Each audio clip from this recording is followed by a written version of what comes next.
سورہ قصص پارہ نمبر 20 آیہ کریمہ نمبر 86 اور 87۔ نحمدہ ونصلی ونسلم علی رسولہ الکریم، اما بعد فاعوذ باللہ من الشیطان الرجیم، بسم اللہ الرحمن الرحیم۔ ان الذی فرض علیک القرآن لرادک الی معاد قل ربی اعلم من جاء بالہدی ومن هو فی ضلال مبین وما كنت ترجو ان يلقى الیک الکتاب الا رحمة من ربک فلا تکونن ظہیرا للکافرین۔ صدق اللہ العظیم۔ ان الذی، بے شک وہ ذات، فردا جس نے فرض کیا، علیکا آپ پر، القرآن قرآن کو، لرادکا وہ ضرور بالضرور آپ کو واپس لٹائے گا، الی معادن مکہ مکرمہ کی طرف۔ قل محبوب فرما دیجئے، ربی میرا رب، عالم خوب جانتا ہے، من جاء بالہدی کون ہے ہدایت یافتہ، ومن هو فی ضلال مبین اور کون ہے کھلی گمراہی میں۔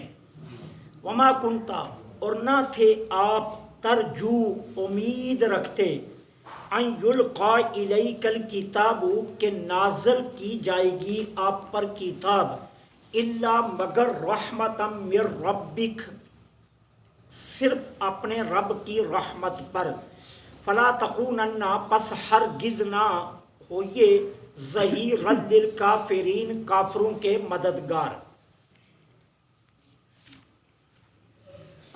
اللہ جل سبحانہ و تعالی اب ان دو آیات میں نبی رحمت صلی اللہ علیہ وسلم کی ذات ستودہ صفات پر نزول قرآن اور حضور کی عظمت کو بیان فرما رہے ہیں۔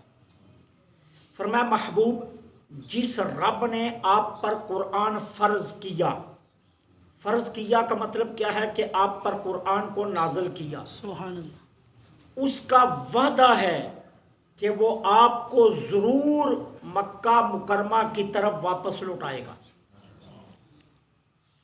معاد کے لفظ کا کچھ مفسرین نے یا مترجمین نے ترجمہ جو ہے وہ جنت بھی کیا ہے، لیکن جمہور مفسرین کی جو جماعت ہے اور جمہور مترجمین کی جو جماعت ہے، ان کا راجح ترین قول یہی ہے کہ معاد سے مراد ہے مکہ مکرمہ، کہ یہ اللہ کا آپ پر وعدہ ہے۔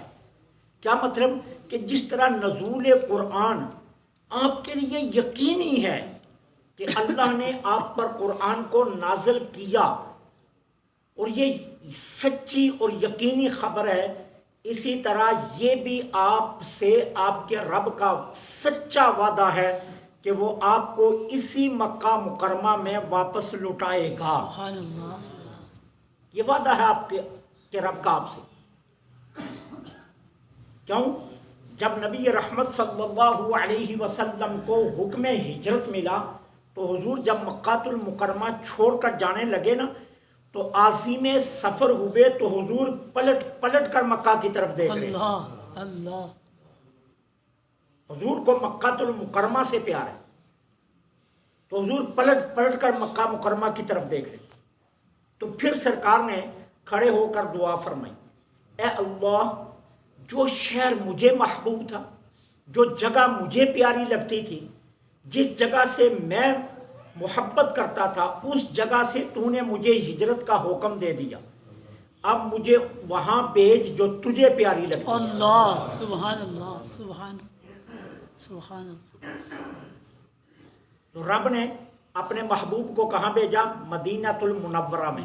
سبحان معلوم یہ ہوا کہ مکہ حضور کا محبوب ہے اور مدینہ رب کا محبوب ہے۔ اللہ، اور پھر سرکار نے دعا دوسری کیا فرمائی تھی؟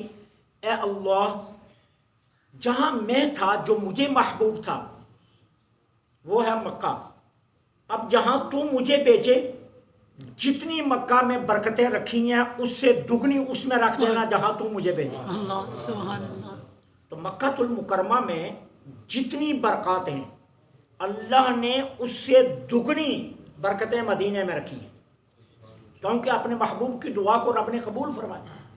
اور ہمارا یہ ایمان ہے، ہمارا یہ عقیدہ ہے کہ حضور کی زبان اطہر سے نکلے ہوئے جملے اللہ ضرور قبول فرماتا ہے۔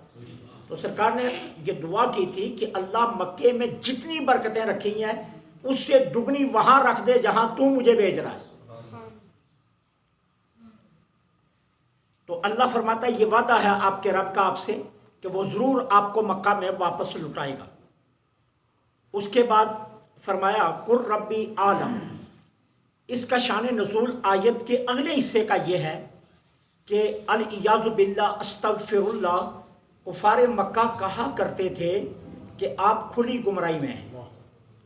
حضور علیہ الصلوۃ والسلام کی ذات کو یہ کہا کرتے تھے۔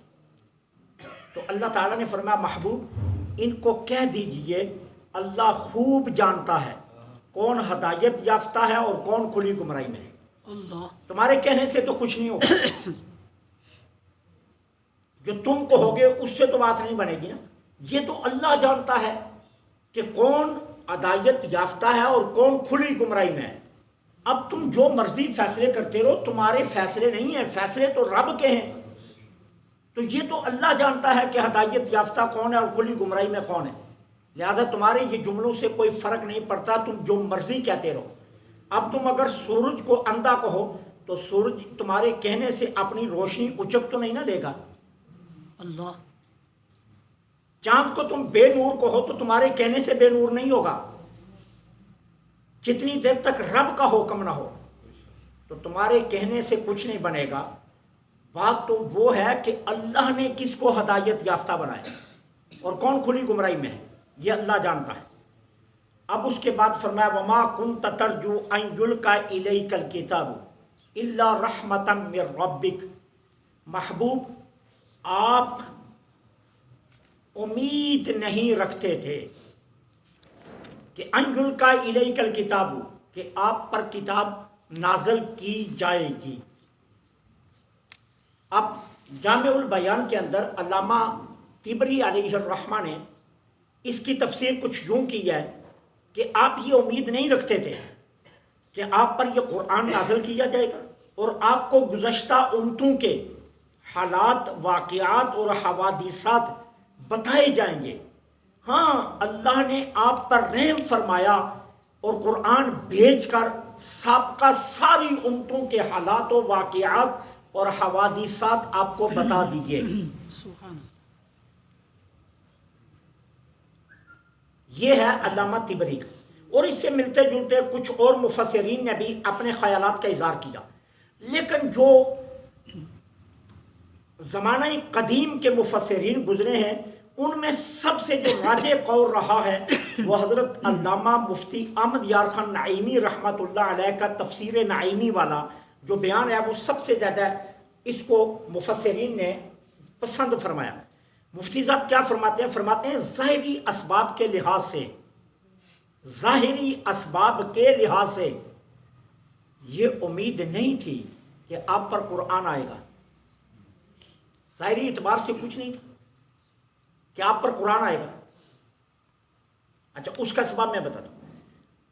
پھر نہ یہ تھا کہ آپ کو نبوت کسی کی دعا سے ملی یا آپ کو وراثت میں نبوت ملی، جس طرح حضرت یحییٰ کو وراثت میں نبوت ملی، حضرت سلیمان علیہ السلام کو وراثت میں نبوت ملی، کیونکہ داؤد ان کے والد ہیں، ان کے پاس نبوت ہے، وراثت میں سلیمان علیہ السلام کے پاس آ گئی۔ جناب زکریا نبی ہیں، وراثت میں یحییٰ علیہ السلام کے پاس آ گئی۔ جناب ابراہیم نبی ہیں، اسحاق اور اسماعیل کو وراثت میں نبوت مل گئی۔ اب جناب یعقوب کے والد اسحاق نبی ہیں، وراثت میں یعقوب علیہ السلام کو نبوت مل گئی۔ اب جناب یوسف کے والد حضرت یعقوب نبی ہیں، وراثت میں یوسف علیہ السلام کو نبوت مل گئی۔ اللہ تو اس طرح وراثت میں آپ کو نبوت نہیں، یہ ظاہری سبب بھی کوئی نہیں تھا، ٹھیک ہے۔ اور نہ یہ تھا کہ ہارون علیہ السلام کی طرح پیچھے بھائی کھڑا ہو موسیٰ، کہ جو دعا کرے کہ اللہ میرے بھائی کو نبی بنا دے، اور موسیٰ علیہ السلام کی دعا سے ہارون نبی بنے۔ تو ایسا کوئی ظاہری سبب نہیں تھا ہاں اللہ کی رحمت پر آپ کو یقین تھا کہ اللہ آپ پر قرآن بھی نازل کرے گا، آپ کو نبوت بھی عطا کرے گا۔ سبحان اللہ۔ اصل اس کا معنی یہ ہے کہ آپ کو اللہ کی رحمت پر یقین تھا، اسی یقین کی بنیاد پر میرے آقا کریم غار حرا میں جایا کرتے تھے۔ یقین تھا تو تبھی جایا کرتے تھے نا، اگر یقین نہ ہوتا تو غار حرا میں جانے کا مطلب کیا تھا؟ غار حرا میں حضور جو بار بار جاتے اور وہاں عبادت میں کئی کئی دن گزارتے، حضور کو یقین تھا کہ پیغام حق کا آغاز یہیں سے ہوگا، اس لیے حضور غار حرا میں جایا کرتے۔